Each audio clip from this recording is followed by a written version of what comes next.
नमस्कार। Tech legal yes four channel पर मैं राजेंद्र साय एडवोकेट आप लोगों का स्वागत करता हूं। साथियों, आज करोड़ों निवेशकों व लाखों कार्यकर्ताओं की आशाओं पर पानी फिर गया। साथियों, सभी लोगों का आज नजर सिर्फ और सिर्फ सर्वोच्च न्यायालय की ओर था, क्योंकि सर्वोच्च न्यायालय में आज सहारा सेवी का महत्वपूर्ण विवाद की सुनवाई होने जा रही थी। ट्रिपल बेंच में सुनवाई होने जा रही थी। सुप्रीम कोर्ट के वेबसाइट में सुनवाई को लिस्ट भी कर दिया गया था और एक नंबर पर 10:30 बजे कोर्ट नंबर 7 में सुनवाई होने जा रही थी, जिससे सारे लोगों की नजर सुप्रीम कोर्ट में थी कि आज कुछ न कुछ कार्यवाही जरूर होगा। और चाहे सहारा के पक्ष में हो, चाहे कार्यकर्ताओं के पक्ष में हो, चाहे सेबी के पक्ष में हो, लेकिन कुछ न कुछ होगा। ऐसा इसमें आवेदन भी दिया गया था सेबी के द्वारा, खुद आवेदन पेश करके जो सहारा सेबी अकाउंट में सहारा का पैसा पड़ा हुआ है, उस पैसे को क्या करना है, उसका डायरेक्शन सेबी के द्वारा माननीय सर्वोच्च न्यायालय से मांगा गया था, जिससे ऐसा लग रहा था कि माननीय सर्वोच्च न्यायालय के द्वारा उस पैसे को कुछ न कुछ चाहे सीआरसी में देने के लिए डायरेक्शन दे या सहारा को रिटर्न करने के लिए डायरेक्शन दे। लेकिन जहां तक उम्मीद यह बढ़ रही थी कि संभवतः जो सहारा सेवी अकाउंट में पैसा पड़ा हुआ है, उस पैसे को सहारा को ही वापस करने का आज सर्वोच्च न्यायालय का जजमेंट फैसला आने की उम्मीद ज्यादा थी। लेकिन साथियों, ऐन वक्त पे जैसे ही सुनवाई शुरू होने वाली थी 10 बजे माननीय सर्वोच्च न्यायालय के वेबसाइट पर क्या हुआ, आइए हम लाइव देखते हैं। ये माननीय सर्वोच्च न्यायालय की वेबसाइट है। हम सर्वोच्च न्यायालय के वेबसाइट के आज काज लिस्ट पे जाते हैं और काज लिस्ट में कोर्ट नंबर 7 पे आज सुनवाई होने जा रही थी। तो हम एक कैप्चा डाल के कोर्ट नंबर 7 सेलेक्ट करेंगे और आपको दिखाएंगे कि आखिर आज क्या हुआ। अब हम कोर्ट सेलेक्ट कर लेते हैं। ये कोर्ट नंबर 7 हम सेलेक्ट कर लिए। कोर्ट नंबर 7 सेलेक्ट करने के बाद यहाँ पे डेट हमें बदलना पड़ेगा। डेट चूंकि 19 तारीख अब दिखाने लगा है, हमें 18 करना पड़ेगा। इसको हम 18 कर लेते हैं।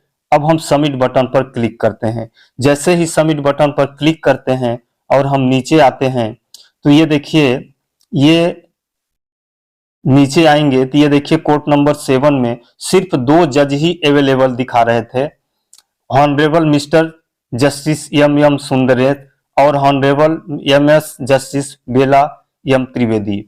जो पहले वाले जस्टिस थे उनका नाम गायब था, इसलिए आज की कार्यवाही नहीं हो सकी। ये इसमें नोट में भी लिखा है कि matter so before the bench comprising how honourable Sanjiv Khanna, जो संजीव खन्ना जी थे वह नहीं अवेलेबल थे। Honourable M Sundresh and honourable Bela M Trivedi J in the final case list for 18/4/23 Tuesday माने आज will now be taken up for hearing by this bench except 3 जज bench matter part heard and specifically directed matter. माने इस प्रकरण पर 3 जजों के द्वारा सुनवाई होनी थी, लेकिन इनके न रहने के कारण आज इस ट्रिपल जज बेंच की कोई कार्यवाही नहीं हो सकी। साथियों, अभी अगर हम केस स्टेटस देखते हैं तो केस स्टेटस में भी कोई खास अगली डेट या अगली कार्यवाही नहीं दिखाता है। हम आपके सामने केस स्टेटस दिखाने का कोशिश कर रहे हैं। यहाँ पे हम कैप्चा डाल लेते हैं 6496। अब हम यहाँ पे डायरी नंबर डालते हैं 36632। ये सन सेलेक्ट करते हैं 2012। हालांकि यह जो केस था यह 9 जनवरी को जो लिस्ट था उसमें ही ऑर्डर हुआ था ट्रिपल जज बेंच में, और 18, 19, 20 को फिक्स किया गया था। लेकिन आज अचानक माननीय जो चीफ जस्टिस थे सुनवाई करने वाले, वो अवेलेबल नहीं हो सके और कोई कार्यवाही नहीं हो सकी। और इसमें डेट भी आप अगर देखेंगे तो नहीं दिखा रहा है। ये देखिए 9 जनवरी का ऑर्डर दिखा रहा है और honourable mister justice Sanjiv Khanna के अनुपस्थिति के कारण ये पेंडिंग हो गया है। यहाँ पेंडिंग मोशन हेयरिंग ऑर्डर दिखा रहा है इनकम्प्लीट मैटर।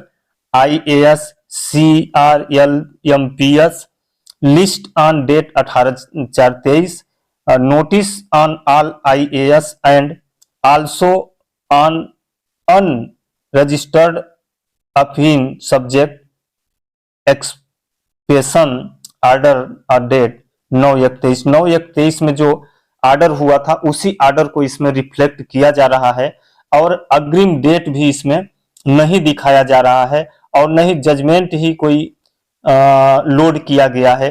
अब अगर मान लीजिए कल या परसों, चूंकि 18, 19, 20 3 दिन इसकी हेयरिंग है, शायद अगर कल माननीय honourable mister justice Sanjiv Khanna ji आ जाते हैं तो कल भी लिस्ट हो जाएगा, क्योंकि 2 बेंच जो है, 2 ऑनरेबल जस्टिस जो है वो अवेलेबल हैं।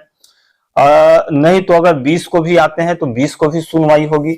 अगर 20 को भी नहीं आते हैं तब इसमें नेक्स्ट डेट शो करेगा, जो भी बेंच निर्धारित करे उस बेंच में, यानी जब माननीय जस्टिस अवेलेबल रहेंगे वह डेट इसमें दिया जाएगा। जो भी होगा साथियों, हम लोगों को 19-20 का भी अभी इंतजार करना पड़ेगा कि शायद 19-20 को अवेलेबल हो जाए। नहीं आते हैं तो अगली डेट इसमें शो होगी। जो भी होगा मैं आप लोगों को अपने चैनल पर इसका त्वरित अपडेट देता रहूंगा। साथियों, अगर वीडियो अच्छी लगी हो तो कृपया आप वीडियो को लाइक करें, शेयर करें। मैं अपने कम्युनिटी टैब में इस सुनवाई से संबंधित जानकारी 10:30-11 बजे के आसपास ही डाल दी थी कि आज सुनवाई नहीं हो सकी। फिर भी मैं वीडियो बना के आप लोगों से करंट अपडेट माननीय सर्वोच्च न्यायालय के साइड से क्या हुआ उसको दिखाने का प्रयास किए। साथियों, तब तक के लिए मुझे आज्ञा दीजिए। नमस्कार।